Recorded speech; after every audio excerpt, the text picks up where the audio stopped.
Juan 17:17-22. Pabanalin mo sila sa katotohanan, ang salita mo ay katotohanan.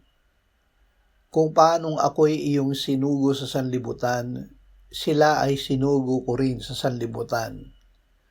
At dahil sa kanila'y pinabanal ko ang aking sarili, upang sila naman ay pabanalin sa katotohanan. Gayon may hindi lamang sila ang idinadalangin ko, kundi sila rin naman ang mga sumasampalataya sa akin sa pamamagitan ng kanilang salita, upang silang lahat ay maging isa.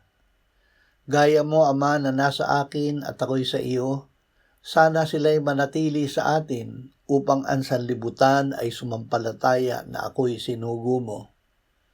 At ang kaluwalhati ang ibinigay mo sa akin ay ibinigay ko sa kanila upang sila'y maging isa, na gaya naman natin na iisa.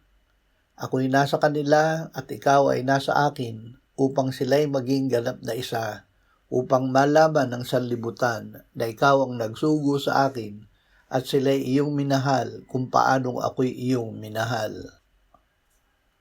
Tayo ay pinababanal ng katotohanan.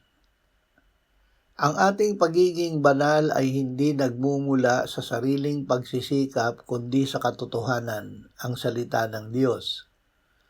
Ang salita ang naglilinis at nagbubukod sa atin mula sa makamundong pag-iisip upang tayo ay maging karapat-dapat sa paglilingkod. Hindi tayo tinawag upang maging banal para lamang sa ating sarili. Kung paanong pinabanal ni Jesus ang kanyang sarili para sa kanyang misyon, tayo rin ay pinababanal upang isugo sa sanlibutan. Ang ating banal na pamumuhay ang nagbibigay patotoo sa mensahe ng Ebanghelyo.